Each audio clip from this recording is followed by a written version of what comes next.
शक्तिशाली निसेव्य शरण ग्रहण करने योग्य हिमवान हिमालय पर्वत इव सदर्श तितिक्षुः क्ष्मावान वसुधा इव पृथ्वी के समान असो ये बालक सहिष्णु पितरो माता पिता इव सदर्श ये बालक सिंह के समान बलशाली तथा हिमालय के समान आश्रय प्रदान करने वाला होगा। ये पृथ्वी के समान क्षमावान तथा अपने माता पिता के समान सहिष्णु होगा।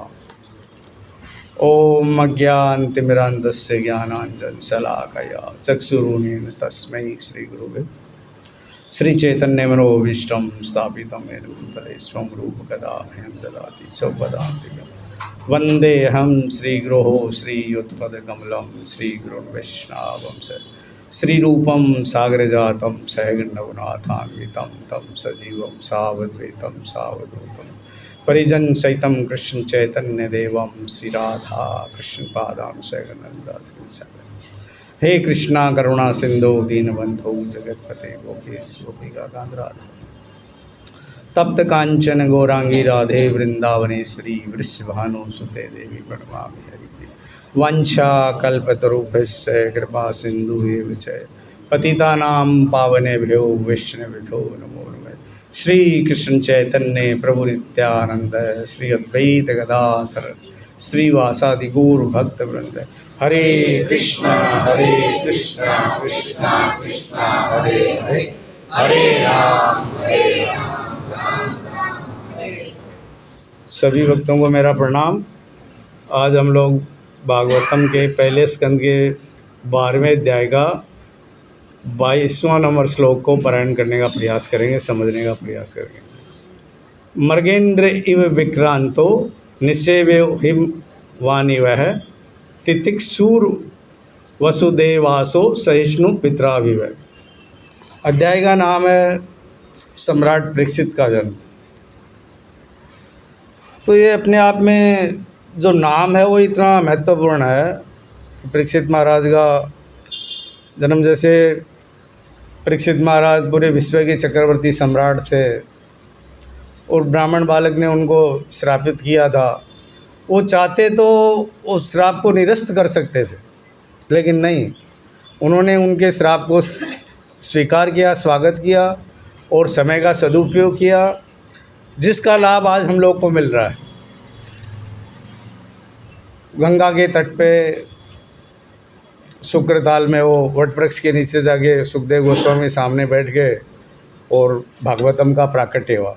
जो भागवतम हम आज जो सुन रहे हैं, कितने दिनों से चला रहा है, और प्रभुपाद जी की इतनी बड़ी, ये भागवतम परमहंसों के लिए है, लेकिन प्रभुपाद जी की कृपा से जो मॉर्निंग प्रोग्राम उनका चालू किया हुआ है, उसके चलते हम भी इसका आस्वादन ले पा रहे हैं।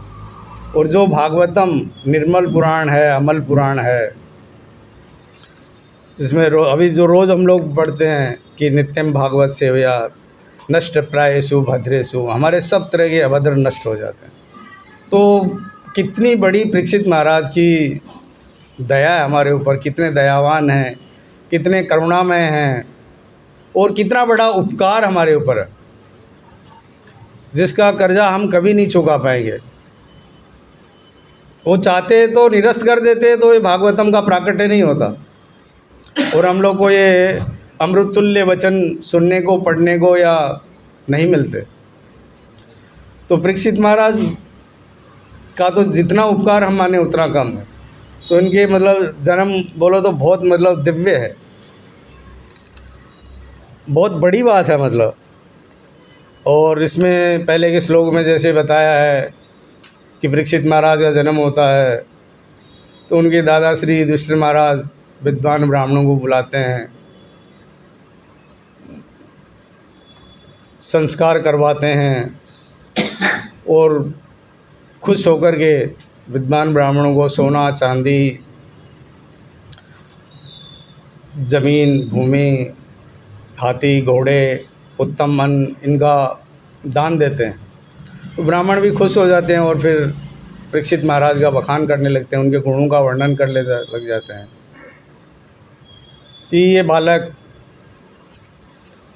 पूर्ववर्ती आचार्यों, आपके कुल के जो पूर्ववर्ती आचार्य हैं उनके समान ही यशस्वी होगा।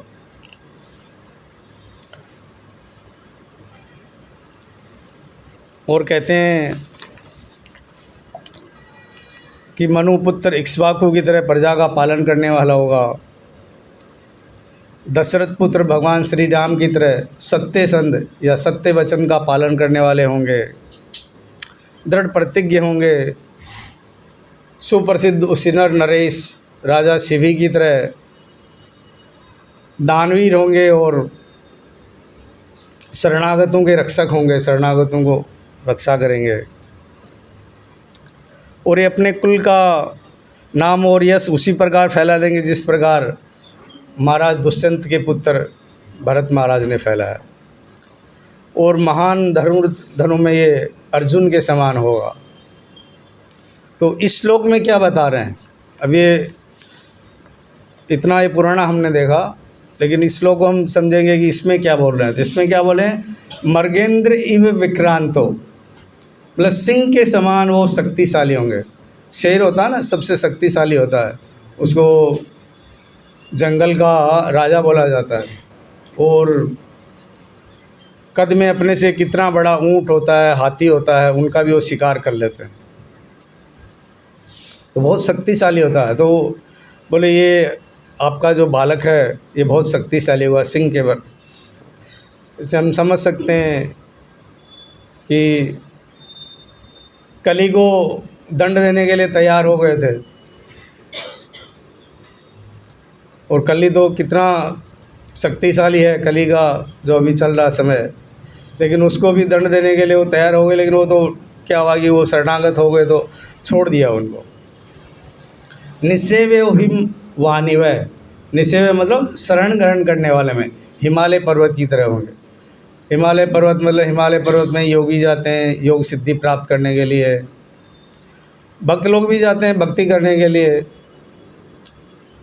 और पर्वत हमको क्या नहीं देता, जड़ी बूटी देते हैं, कितने हमारे यूज होने वाली चीज़ें हमको मिलती हैं, रत्न भी प्राप्त होते हैं वहाँ से। तो मतलब हिमालय बहुत कुछ हम लोग को देता है। और तितिक्षु वसुदेवासो, तितिक्षु मतलब क्षमावान, क्षमावान किसके समान है? वसुधा, वसुधा भूमि का नाम है, पृथ्वी का नाम है।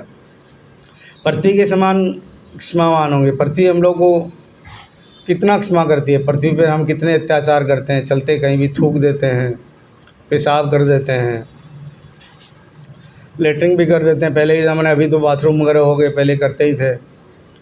और साइंस वालों ने तो हद ही कर दी, जैसे क्रूड ऑयल वगैरह निकाल रहे हैं तो कितना गहराई तक ड्रिलिंग करते हैं, कितनी माइंस हैं झारखंड में, बिहार में, उड़ीसा में, बेल्लारी में, कितने माइंस हैं। तो कितने गहराई तक उनको खोद करके निकाला जाता है। तो प्रभुपाद जी तो बोलते थे कि ये उग्र कर्म है, ये हम लोग को करना ही नहीं चाहिए। प्रभुपाद जी तो पूरे विरोधी थे। फिर भी पृथ्वी माता माँ का रूप है, तो हम लोग को माफ़ करती रहती है कि कोई बात नहीं। बाकी पृथ्वी अपनी ऊपर आ जाए तो सोचो, जैसे आज से 15-20 साल पहले भूकंप आया था हमारे यहाँ, वो तो सिर्फ एक ऐसे, वो एक अंगुली हिलाने जैसा, जैसे हम लोग अंगुली लाते हैं, पृथ्वी ने ऐसे किया था। बाकी वो करवट ले ले तो सोचो कि पूरे देश के देश, गांव के गांव उसमें चले जाएं। उसमें कच्छ, भुज, अंजार में कितने लाख के आसपास आदमी मर गए थे। सूरत में तो सिर्फ एक थोड़ा सा 1-2 बिल्डिंग गिरी थी, उसके बाद भी हम इतने भयभीत हो गए थे, इतने भयभीत हो गए थे कि लोग 15 दिन तक लोग घरों के बाहर सोते थे। और जिस पृथ्वी पर हम इतने अत्याचार कर रहे हैं, वो सोचो कितनी सहनशील है। तो परीक्षित महाराज ये बोल रहे हैं कि वो वैसे सहनशील होंगे, पृथ्वी के समान सहनशील होंगे। सहिष्णु पितराविवय, और सहिष्णु होंगे मतलब माता पिता की तरह। माता पिता कितने सहिष्णु होते हैं। छोटा बालक रहता है, वो बिस्तर में पेशाब कर देता है तो माँ उसको सूखे में सुलाती है और अपने गीले में सोती है। वो गोदी में है, वहीं पेशाब कर देता है, लेटरिन कर देता है, उसको कोई गुस्सा नहीं आता। बाप अपने बेटे को कंधे पे लेके जा रहा है, वहाँ पर वो पेशाब कर दिया तो भी वो खुशी होता है कि ठीक है साफ़ कर लेंगे, कोई बात नहीं। और आजकल के नालायक बेटे, बाप की थोड़ी उम्र हो जाती है तो बोलते पिताजी आपको कुछ समझ में तो आता नहीं है, आप ऐसे ही करते रहते हैं। माएँ 5-5 बेटों को पाल लेती हैं और 5 बेटे एक माँ को नहीं रख सकते, वो भारी पड़ जाती है। 15 दिन किसी के यहाँ, 1 महीने किसी के यहाँ, 6 महीने किसी के यहाँ, कितना मतलब सोचनीय बात है। और इसमें बताया कि माता पिता कितने सहिष्णु हैं, कितना हमारा बर्दाश्त करते हैं। बाप बेटे को अंगुली पकड़ करके लेके चलता है, वो एकदम धीरे धीरे चल रहा है, उसको गुस्सा आ रहा है लेकिन फिर भी बर्दाश्त कर रहा है। और जब माँ बाप बूढ़े हो जाते हैं, थोड़ा सा पानी भी गिर गया टेबल पे, ड्रेसिंग उस पे, टेबल पे, टी टेबल पे, या तो कितना आपको कुछ समझ में नहीं आता, आप नीचे बैठ के खा लिया करो, आप ऊपर बैठने लायक ही नहीं है। तो बहुत ही सोचनीय बात है, मतलब कि परीक्षित महाराज के गुणों का ये वर्णन कर रहे हैं कि बालक सिंह के समान बलशाली होगा। सिंह और विक्रांत, तो बोला विक्रांत किसको बोलते हैं, मतलब वो अपना शिकार खुद करके खाते हैं। शेर कभी भी पहले का मरा हुआ जानवर है वो नहीं खाते हैं, ये मेरा सुना हुआ है, लेक्चर में ही सुना हुआ है कि शेर पहले की कोई मरी हुई जानवर पड़ा तो उसको नहीं खाते हैं, और उन्होंने जिसका पीछा कर लिया ना उसको मार करके ही छोड़ेंगे नहीं, ऐसे उसकी खैर नहीं है, फिर वो तो शिकार ही करेंगे उनका। तो बहुत शक्तिशाली होता है। तो और ब्राह्मणों ने भी पहले बताया कि ये जो गुण बता रहे हैं ना, सबके अलग अलग गुणों के साथ, भाई दुष्यंत पुत्र भरत का में ये गुण था, उनकी कंपैरिजन कर रहे हैं, उसी नरेश सीवी की दानवीर के हिसाब से कर रहे हैं। बोले ये सब गुण आपके बालक में सब होंगे, मतलब ये तो अलग अलग राजाओं के वो गुण बता रहे हैं, पृथ्वी का बताया, शेर का बताया, लेकिन वो क्या बोलते हैं ब्राह्मण लोग, आपकी अकेले इस बच्चे में सभी गुण होंगे। तो परीक्षित महाराज कितने फिर वो थे बताओ, गुणों के भंडार थे वो, मतलब। और उनके बारे में हमको आज जानने को मिल रहा है, ये प्रभुपाद जी की कृपा है, चैतन्य महाप्रभु की कृपा है, नहीं तो ये भागवतम तो परमहंसों के लिए थी, लेकिन हमारे ऊपर इनकी कृपा है कि हम सुन रहे हैं, इनका आस्वादन कर रहे हैं। जो भागवतम जिनके सुनने मात्र से, भागवतम में एक वो है ना, यस्याम ये सूर्यमाणायम कृष्ण परम पुरुष, कि हम ये कृष्ण परम पुरुष के बारे में सुनते हैं तो हमारे शोक मोह भय सब चले जाते हैं। तो ये परीक्षित महाराज की देन है ना,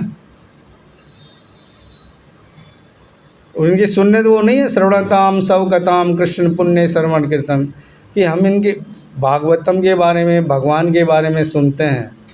भागवतम में सिर्फ भगवान का ही वर्णन है शुद्ध रूप से, वेदों उपनिषदों सबका सार है, और उसमें ये बताया कि उनके सुनने मात्र से हमारे पुण्य में बढ़ोतरी होती है।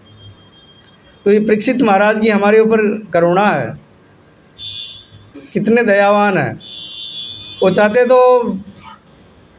अपने श्राप को निरस्त कर सकते थे, कारण बहुत शक्तिशाली थे, शक्ति संपन्न थे हर तरह से, कोई तकलीफ़ थी नहीं उनको। हम लोग को तो कोई, हमारे भक्त आपस में कोई बात हो जाते हैं तो समझने की हम लोग बात करने लग जाते हैं, प्रभु जी से शिकायत करते हैं, प्रभु जी आज मुकेश ने ये बोला है मेरे को, आप समझा दीजिए, नहीं फिर मैं बात करूँगा। तो सोचिए इतने शक्ति संपन्न आदमी हैं जो सब कुछ स्वीकार कर रहे हैं, और हमारे पास तो कुछ नहीं है, जीरो है हमारे पास। उनको देखें तो उसके हिसाब से तो फिर भी हम लोग अपने अहंकार में फूले नहीं समा रहे हैं। तो तात्पर्य पढ़ते हैं, वैसे इसमें समझने जैसा तो कुछ था नहीं, जब कोई अपने शत्रु का पीछा करने में अत्यंत प्रबल होता है तो उसकी तुलना सिंह से की जाती है। बताया ना मैंने अभी कि सिंह पीछा करता है, छोड़ता नहीं अपने शिकार को। वैसे ही परीक्षित महाराज बहुत प्रबल होंगे। मनुष्य को घर में मेमना बना रहना चाहिए, किंतु शत्रु का पीछा करते समय उसे सिंह होना चाहिए। लेकिन अभी तो मनुष्य घर में मेमने बने हुए ही हैं, वो कुछ बोलते ही नहीं हैं। प्रभुपाद जी का एक लेक्चर मैंने सुना था, उसमें तो बोलते हैं कि भक्तों को जब प्रचार में जाते हैं तो शेर की तरह रहना चाहिए, और वैष्णव भक्तों के संग में रहते हैं तो मेमने की तरह रहना चाहिए। प्रभुपाद जी का है एक लेक्चर। लेकिन हम लोग तो दुर्भाग्य से ऐसे समय में रह रहे हैं कि आजकल की पत्नियां मेमना ही बना के रखती हैं, कुछ बोल ही नहीं पाते हैं। तो ये तो सिंह कभी पशु को पकड़ने में असफल नहीं होता है, कारण वो दृढ़ प्रतिज्ञ होते हैं और उनका वो काम ही है शिकार करना। इसी प्रकार राजे के प्रमुख को शत्रु का पीछा करने में कभी असफल नहीं होना चाहिए। वैसे आजकल के राजा भी कुछ कुछ इसमें कर रहे हैं, जैसे इजराइल पे हमला कर दिया था हमास वालों ने। इससे कंपैरिजन तो नहीं कर सकते, लेकिन थोड़ा सा मिलता जुलता है। तो देखो आज 6-8 महीने से चल ही रहे हैं, लड़ाई चल ही रही है।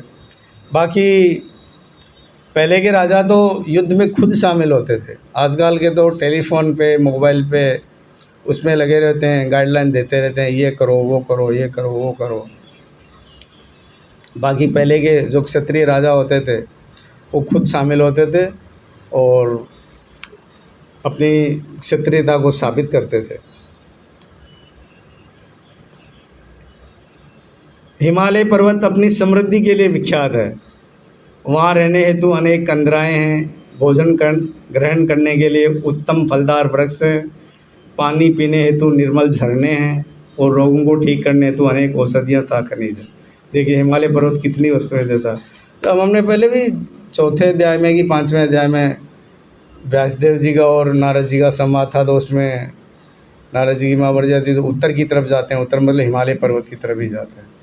तो ऋषि मुनि भक्त ये लोग भी सब हिमालय की शरण में जाते हैं। मतलब मेरे याद आ रहा कि उत्तर की तरफ गए थे वो। वहाँ पर कितनी दवाइयाँ मिलती हैं, और देवता लोग भी जैसे हिमालय में तो नहीं है, कैलाश पर्वत में विराजमान है ना शिव जी। तो ये हमारी शरण स्थली है सभी की, योगियों की, भक्तों की। या जो जाते हैं कुछ दवाइयाँ वहाँ पर मिलती हैं, पीने के लिए निर्मल पानी है। जैसे हम लोग ऋषिकेश गए थे तो वहाँ भी वो पानी एकदम निर्मल पानी आ रहा था, हम लोग वही पानी पीते थे। तो वहाँ पर तो और भी ज़्यादा शुद्ध होगा हिमालय में। तो पीने का पानी भी वहाँ मिलता है। वहाँ रहने के लिए अनेक कंदराएँ हैं, और इतनी कंदराएँ हैं जैसे नहीं देखते हम लोग जो 12 साल से कभी उज्जैन में या जो मेला भरता है और उसमें जो ऋषि मुनि आते हैं, कोई नंगे बाबा आते हैं, तो वही कंदराओं में से आते हैं। और वो कंदराओं में रह करके इतने पावरफुल हो जाते हैं, उनको देखने लोग जाते हैं कि देखो कितनी शक्ति है, और वास्तव में उनमें बहुत ज़बरदस्त शक्ति होती है। वो उनकी पर्वतों की शरण में रहते हैं, कंदराओं में रहते हैं। मतलब भौतिकतावादी तथा अध्यात्मवादी दोनों ही समान रूप से हिमालय की शरण ग्रहण कर सकते हैं। जैसे भौतिकतावादी हो गए ना, जैसे योगी लोग हैं, योग करने के लिए जाते हैं।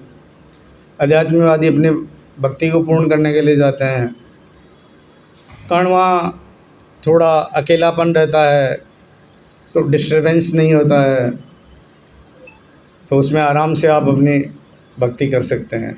जैसे नहीं वो सम्याप्रास आश्रम था, तो उसमें श्लोक में है ना, भक्ति वर्धन करने के लिए वो जगह उपयुक्त होती है। तो वैसे ही हिमालय पर्वत भी भक्ति वर्धन करने वाली है, उसमें भक्ति का समय बढ़ जाता है। मतलब भौतिकतावादी तथा आध्यात्मवादी दोनों ही समान रूप से हिमालय की शरण ग्रहण कर सकते। पृथ्वी के निवासियों द्वारा पृथ्वी पर अनेक उत्पात मचाए जाते हैं। आधुनिक युग के लोग पृथ्वी की सतह पर परमाणु अस्त्रों का विस्फोट करने लगे हैं, फिर भी पृथ्वी निवासियों के उत्पातों को सहती रहती है। देखिए कितने बम छूट रहे हैं, यूक्रेन और रसिया छोड़ रहे हैं, इधर ये हमास और इजराइल छोड़ रहा है, अभी हिजबुल्ला लग गया, हुती लग गया, फिर भी पृथ्वी माता सबको बर्दाश्त कर रही है। बाकी पृथ्वी माता चाहे और अपने रुद्र स्वरूप में आ जाए तो जैसे मैंने एग्जांपल दिया, भूकंप आ जाए तो क्या छोड़ेगी, सब के सब एक साथ में स्वाह हो जाएंगे। भूकंप की तो बात छोड़ो, आफ्टर शॉक आते थे उस टाइम हम लोग को पिंडियाँ धुसने लग जाती थी कि क्या होगा, पता नहीं क्या होगा, जबकि जो होने वाला हो तो हो गया उसी दिन, बाद में तो आफ्टर शॉक है, लेकिन उससे भी हम डर जाते हैं। तो ये तो उनकी सहिष्णुता है, तितिक्षु हैं पृथ्वी माता की, बर्दाश्त कर रही हैं और हम लोग को माफ़ कर रही हैं। तो पृथ्वी से हमको भक्तों को ये गुण लेना चाहिए, ग्रहण करना चाहिए। कहानी परीक्षित महाराज का गुण बताया, तो परीक्षित महाराज की भागवतम पढ़ रहे हैं हम, तो हमको भी इनके प्रति थोड़ा सचेत होना चाहिए, उनके दिशा निर्देशों का पालन करना चाहिए, उनके गुणों को हमको फॉलो करना चाहिए, तो हमारी भी प्रगति होगी। जैसे कल प्रभु जी ने बताया था ना 12वें अध्याय में गीता जी में हमारे गुणों के बारे में बताया, भक्तों के गुण क्या होने चाहिए, वो हमारे में तो एक भी गुण नहीं है। जिस प्रकार एक माता छोटे बालक को क्षमा करती है, माता पिता बच्चों के समस्त प्रकार के उत्पातों को सहते रहते हैं। समस्त प्रकार के उत्पातों मतलब बच्चा कुछ तोड़ फोड़ भी कर देता है उसको भी बर्दाश्त करते हैं, लेटरिन पेशाब कर देता है उसको भी बर्दाश्त कर देते हैं। और जैसे बताया जब एकदम छोटा रहता है तो बिस्तर पे रहता है, वो पेशाब कर देता है, लेटरिन कर देता है, तो वो खुद बर्दाश्त, वो उस पे सोती है जहाँ पर पेशाब किया हुआ है, और बच्चे को सूखे में सुलाती है कि इसको कोई तकलीफ़ नहीं होए। कितना बड़ा उनका करुणा का भाव है, कितना बड़ा दया का भाव है। और उसी माँ को हम बदले में क्या देते हैं हम लोगों को सबको पता ही है। आदर्श राजा में सभी उत्तम गुण होने चाहिए और बालक परीक्षित इन गुणों से परिपूर्ण होने की भविष्यवाणी की जा रही है।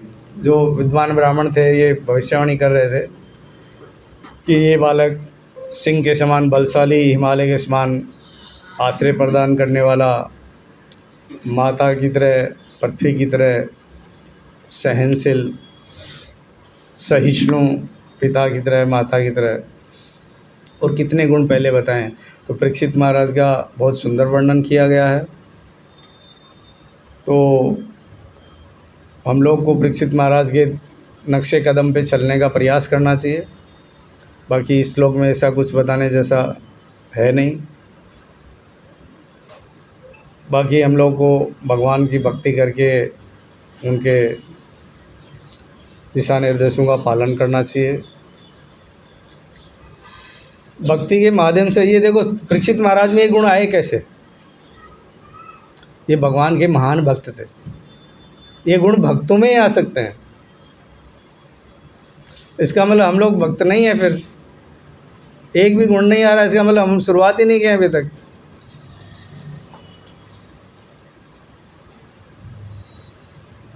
ये हमको डेवलप करने पड़ेंगे।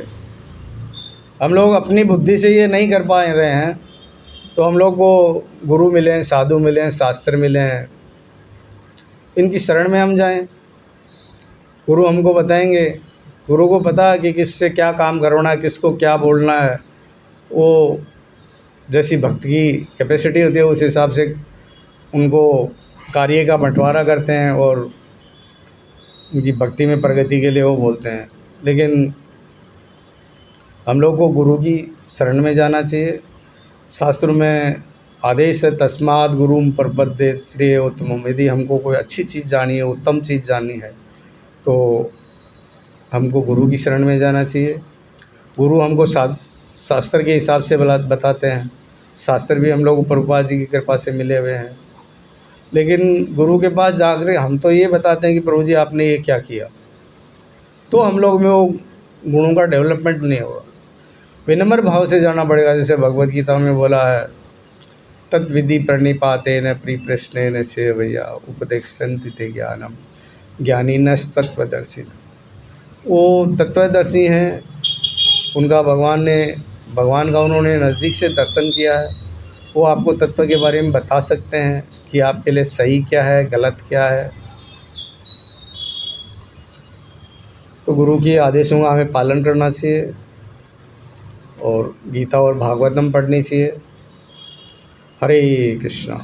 इसमें ऐसा कुछ है नहीं, तो आगे तो अब कुछ प्रभु जी हम लोग को बता देंगे। बाकी श्लोक में तो ऐसा कुछ। हरे कृष्णा।